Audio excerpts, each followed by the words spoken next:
Goeiedag, baie welkom by die reis van formasie. Ons reis met die tema van 'n dankbare lewe en dat dankie nie net 'n woord is nie. Ons kom om te stop en te reflekteer oor 'n jaar en om vir die Here dankie te sê vir sy getrouheid en sy werk in ons lewe, deur ons lewe. Ons kyk ook na Jakob se storie. Hy wat weghardloop vir sy lewe vrees, op 'n plek kom, op 'n klip slaap en daardie klip gebruik om 'n altaar te bou, om te onthou dat die Here 'n belofte en seën oor sy lewe gespreek het, dat die Here getrou is. Ons lees saam. Toe staan Jakob die môre vroeg op en rig die klip as 'n gedenksteen op. En Jakob het 'n gelofte gedoen. Die oggend na die openbaring, in 'n droom, word Jakob wakker. En hy is nog steeds op dieselfde plek, is nog steeds dieselfde klip waarop hy geslaap het, nog steeds dieselfde onsekere pad wat voor hom lê. Maar iets het in hom geskuif, sy manier van kyk en sien. Jakob het geslaap toe die Here met hom praat en hy moes leer om wakker te bly vir die Here. En dis ook ons. Ons word geestelik aan die slaap gemaak deur rotine, stres, oorvol skedules, selftwyfel, vergelyking, 'n gejaag. Maar dankbaarheid is een van die kragtigste praktyke om ons siel wakker te hou vir die Here en sy beloftes oor ons lewe. So wat doen Jakob om hom te help om wakker te bly, nie weer aan die slaap te raak nie? Hy bou 'n altaar, hy vat die klip wat hy opgelê het en hy noem dit nou 'n gedenksteen, hy sit dit neer, hy giet olie daaroor en dan sien ons hy maak 'n gelofte, 'n belofte, 'n verbond, 'n commitment. En hy begin 'n ritme te kweek in sy lewe van terugkeer na hierdie plek wat hy 'n naam gee, wat Bethel is. Hoekom doen hy dit? Want hy weet hoe maklik dit is om te vergeet. Ronald Rolheiser sê, ons vergeet ons geestelike belewennisse vinniger as ons seer. Dis tragies, maar dis waar. Ons dra ons wonde soos merke, maar God se aanraking is baie keer vir ons iets soos die mis wat verdamp.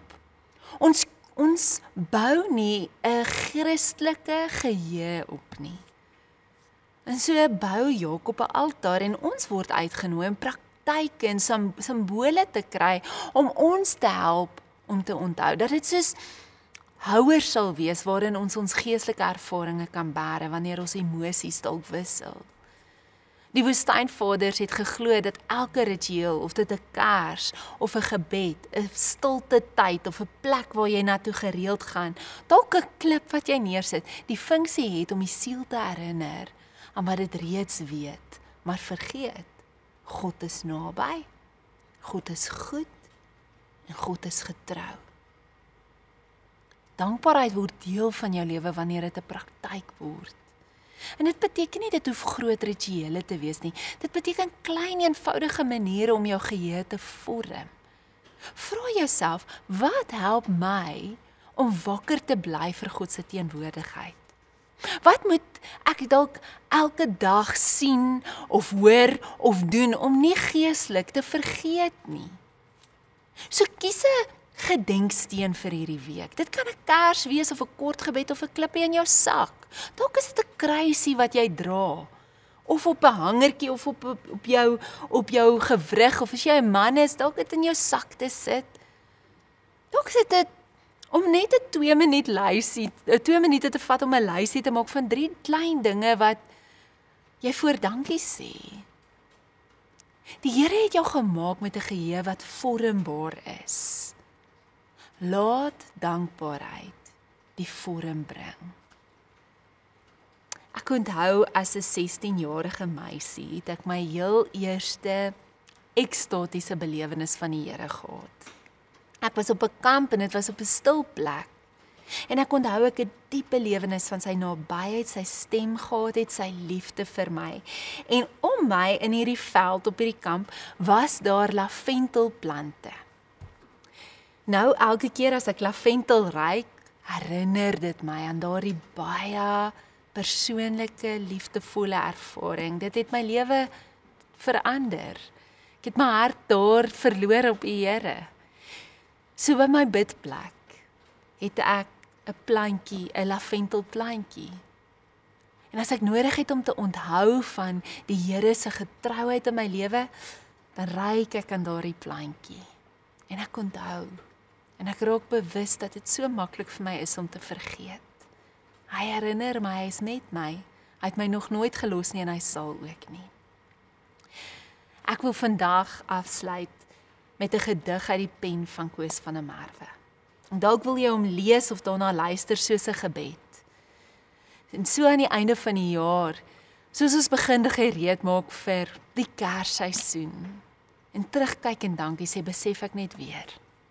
Jesus is die grootste belofte wat ek wil onthou. En die kruis, die simbool wat ek met my dra.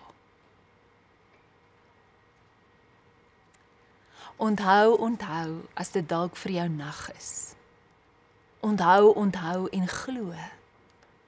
Gewaar as dit dalk om jou swart is, gewaar daardie lig van bo. Eens was dit nag, meer donker as nou. Eens was die nag met boosheid omvou. Eens was ons almal verdoem en verlore, eens voor 'n stal en 'n kind se geboorte. Kom sien daar's 'n grens wat verbreek is. Kom sien daardie nag. Verstaan jy wat sondig en week is. Hierdie kind bring 'n nuwe dag. Onthou, as dit dalk vir jou nag is. Onthou en glo. Gewaar as dit dalk om jou swart is, gewaar daardie lig van bo. Daardie heilige nag wat deur engele besing is, die duister wat deur daardie kind verdring is, eens was ons almal verdoem en verlore, eens voor 'n stal en 'n kind se geboorte. Amen.